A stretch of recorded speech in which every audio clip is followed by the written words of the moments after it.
కాదండి. ఇప్పుడు మీరు కాబట్టి అడగడం. అనయ్య ఇప్పుడు చాలా ఈ లౌక్యాలు ఇవన్నీ చాలా అందరిలోని ఉన్నాయి. అందరూ ఆ అందరిలో ఉన్నాయి కాదు, ప్రతి ఒక్కళ్ళు ఉందే ఫస్ట్ లౌక్యం. లౌక్యం. లౌక్యం నా మాటను, ఆ లౌక్యం లేనాడే బండ్ల గణేష్. అదే అంటున్నా. నేను అన్నయ్య ఒకటి గుర్తుపెట్టుకోనయ్యా, నా మనసుకి ఏది నచ్చితే అది మాట్లాడతా. అవును. నా మనసుకి ఏది ఇష్టమైతే అది మాట్లాడతా. అవును. అవసరమైతే ఈడు నా అనుకున్నాడు కూడా ఎదురు తిరుగుతా. గుర్తుపెట్టుకో, భవిష్యత్తులో అవి కూడా చూస్తాను. ఈడు నా ప్రాణం అనుకున్నాడు కూడా గొడ్డలు ఇప్పేస్తా నాకు నచ్చకపోతే. నా ప్రాణం అనుకున్నాడు కూడా గొడ్డలు ఇప్పేస్తా నాకు నచ్చకపోతే. నా క్యారెక్టర్ అది. అంతేగాని మనసులో ఒకటి పెట్టుకొని, కడుపులో ఒకటి పెట్టుకొని నా ప్రాణం పోయినా చేయను. నా ప్రాణం పోయినా చేయను. నేను ఎట్లయినా బతుకుతా. ఏ స్థాయిలో బతుకున్నది ఎట్లయినా బతుకుతా. నాకు ఆ నమ్మకం ఉంది. ఎవరిని యాచించకుండా నేను బతికినంతకాలం బతికే శక్తి భగవంతుడు నాకు ఇచ్చాడు. ఆత్మను చంపుకోను, మనసును చంపుకోను, మెహర్బానీ కోసమో, ఒకరిని పొగడటం కోసమో, ఒకరిని అన్నా నువ్వు సూపర్ అంటం కోసం నేను బతకను. నా కోసం, నా కుటుంబం కోసం, నాకు నచ్చిన విధంగా. లౌకిక ప్రపంచంలో ఈ వ్యవహారాలు మీరు ఎలా నడుపుతారండి? వ్యాపారాలు చేస్తున్నారు, సినిమాలు తీయబోతున్నారు, ఎలా కాదు అంటే డైరెక్ట్ గా వెళ్ళి ఇష్టం చేసి మాట్లాడేస్తే తప్పు చేస్తే కూడా నేను పొగడమంటావా ఏంటి? నువ్వు తప్పు చేసావన్నా, నువ్వు నచ్చలేదు, నేను నిన్ను విపరీతంగా ప్రేమించానన్నా, 4-5 సార్లు ప్రేమిస్తా అన్నావు అనుకో, 5వ సారి తీసి నోట్లో పెడతా. నీకు అర్థం కదా? నేను నా ఇచ్చిన ప్రేమ నువ్వు తీసుకోవాలి. తీసుకోకపోతే నేను తీసుకోకపోతే వదిలే, నీ దగ్గర రాను. నీ దగ్గర నేను రానన్నా, రావడానికి ఇష్టపడను.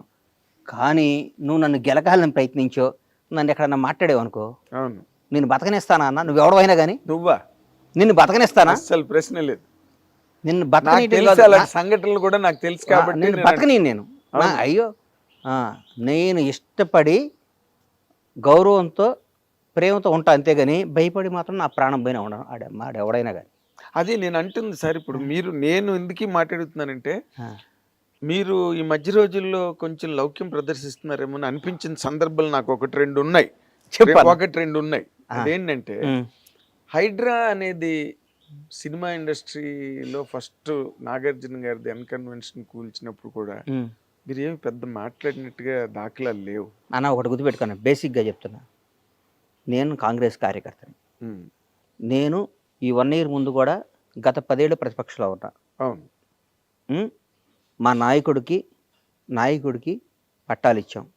ఆయన ముఖ్యమంత్రి, ఒక ముఖ్యమంత్రి పదవి ఊరకే రాలా. ఆయన జీవితాన్ని, ఆయన కుటుంబాన్ని, ఆయన జీవితాన్ని పణంగా పెట్టాడు. ప్రాణాలని పణంగా పెట్టాడు. 100%. రేవంత్ రెడ్డి ఆయన ప్రాణంగా పణం పెట్టాడు. పొరపాటున చాలా మనసాక్షి ఒక మాట చెప్పాలి నీకు, పొరపాటున మేము రాలేదనుకో, ఫస్ట్ విక్టిమ్ రేవంత్ రెడ్డి గారే. 100%. ఆయన బ్రదర్స్, ఫ్యామిలీ రేవంత్ రెడ్డి గారి తర్వాత వాళ్ళ బ్రదర్ కొండలరెడ్డి వాళ్ళందరూ చెప్తున్నాం, వాళ్ళు ఒక నిబద్ధత గల మనుషులు. నేను ఒక్కోసారి వాళ్ళ బ్రదర్ని అడిగా, కొండలన్న నువ్వు మంచి పదవి తీసుకోవాలి అన్న. నాకు వాళ్ళ కుటుంబంతో నా సన్నిహితం, నాకు అట్లా చనువు సన్నిహితం బాగా దగ్గర. నాకు అన్న, నేను బతికేది నా అన్న కోసం. నా భార్య, నా కొడుకు కంటే నాకు నా అన్న ముఖ్యం, నా అన్న జీవితం ముఖ్యం. నా అన్నను ముఖ్యమంత్రిగా చూడటం నా జీవితంలో నాకు పెద్ద పదవి. నాకు ఏ పదవి వద్దు, నాకు ఏ రూపాయి వద్దు అన్నాడు. Very good.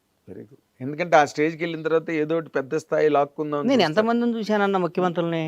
నేను హైదరాబాద్కు వచ్చిన కొత్తలో రామారావు గారు అత్యంతంగా ఎలక్షన్కి వెళ్ళిపోయి ఓడిపోయారు. తర్వాత చెన్నారెడ్డి గారు, తర్వాత నిదురుమల్లి జనార్దన్ రెడ్డి గారు, కోట్ల విజయభాస్కర్ రెడ్డి, అంటే నీ పక్కన యూసఫ్ కూడా ఈ సీనియర్ కానీ జీవులు అందరి దగ్గర నుంచి చూసినండి కదా నేను.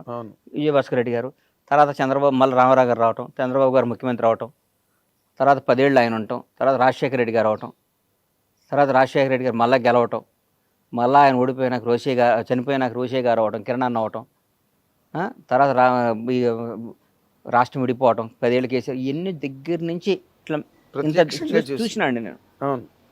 నాకు గత 10 ఏళ్ళు నేను టీఆర్ఎస్ వాళ్ళ దగ్గరికి వెళ్ళలేదు, కానీ అంతకుముందు ప్రతి మంత్రి దగ్గరకో ముఖ్యమంత్రి దగ్గరకో ఏదో విధంగా వెళ్తూ ఉండేవాడినే కదా నేను. నాకు తెలుసు కదా. వీళ్ళందరిలో Revanth Reddy family beautiful family అన్న నేను దగ్గర నుంచి నీకు చెప్తున్నా, నిజంగా చెప్తున్నా నేను.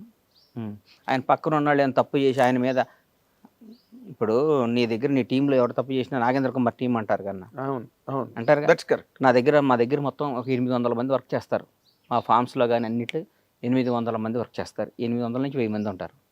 వాళ్ళలో ఎవడు తప్పు చేసిన బండ్ల గణేష్ పౌల్ట్రీలోనే అంటారుగా. అవును, అంతేగా, ఇంకా వర్కర్ల పేర్లు చెప్పరు కదా. అంతేగా. అక్కడ వాళ్ళు ఎవడో తప్పు చేసి ఆయన అంటే, వాళ్ళు ఎవడో తప్పు చేస్తే సీఎం గారు బ్రదరో సీఎం అంటే అది పాపం మనకి ఎట్లా వస్తుంది అని నా ఫీలింగ్ అంతే. అఫ్ కోర్స్ నేను అన్నది ఏంటంటే, అలాంటి హైడ్రా లాంటి సందర్భం జరిగి మొట్టమొదటే నాగార్జున గారి తాలూకు కన్వెన్షన్ టార్గెట్ చేసి దాన్ని ఓవర్ నైట్ కూల్చేసి దానికి ఏదో ఒక నోటీసులు లేకపోతే ప్రయర్ ఇన్ఫర్మేషన్ ప్రిపరేషన్ ఏమి లేదు. అసలు అలాంటివి జరుగుతున్నప్పుడు హైడ్రా మీద కూడా చాలా వ్యతిరేకత వచ్చింది ఓవరాల్ గా. అంటే నేను చెప్పలేను, అంటే నేను ఒక సినిమా రంగానికి సంబంధించినాడిగా, అందుకే సినిమా వాళ్ళంటే ప్రాణం నాకు. ఈ రోజు కూడా చెప్తున్నాను, నువ్వు రాజకీయం సినిమా అంటే, సినిమా సూర్యుడైతే రాజకీయం అనేది నేను దానికి విలువ కట్టలేను అసలు. నాకు అంత సినిమా ఇండస్ట్రీ అంత గొప్పది. కళామ తల్లి చాలా గ్రేట్ అన్న.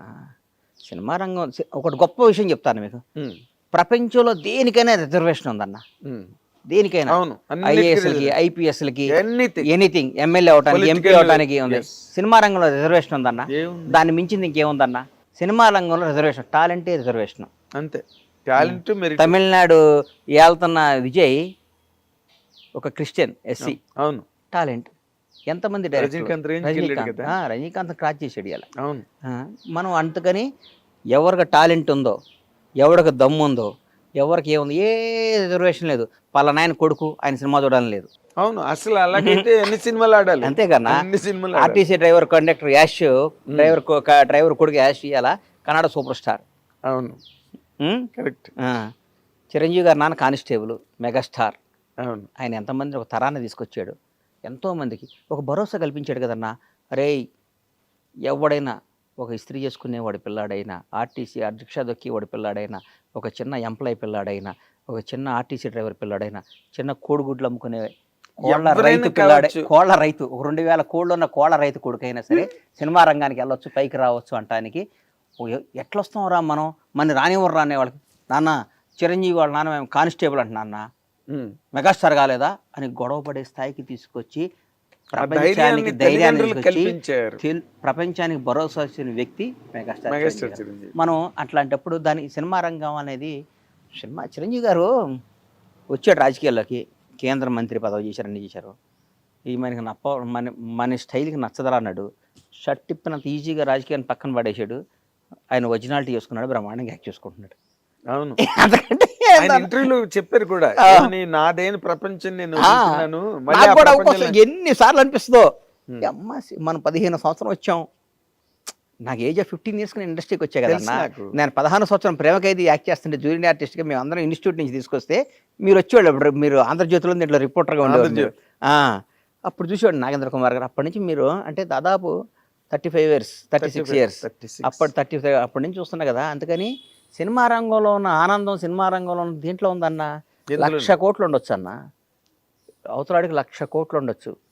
సినిమా హీరో, సినిమా డైరెక్టర్ వస్తే వాడు లేచి నుంచోవాల్సిందే. సక్సెస్ఫుల్ మనిషి వస్తే, ఎవడన్నా ఆయన మొన్న ఈ మధ్య పెద్ద ఆయన బర్త్డే చేసుకున్నాడు, సినిమా హీరోలు నీ స్పెషల్ ఫ్లైట్లు వేసుకొని తీసుకెళ్ళి చేసుకున్నాడు. ఆయనకి ఎంతో డబ్బు ఉంది, ఎంతో మంచోడు. కానీ వీళ్ళందరూ ఆయనకి వాల్యూ ఎక్కడొచ్చింది? సినిమా రంగం.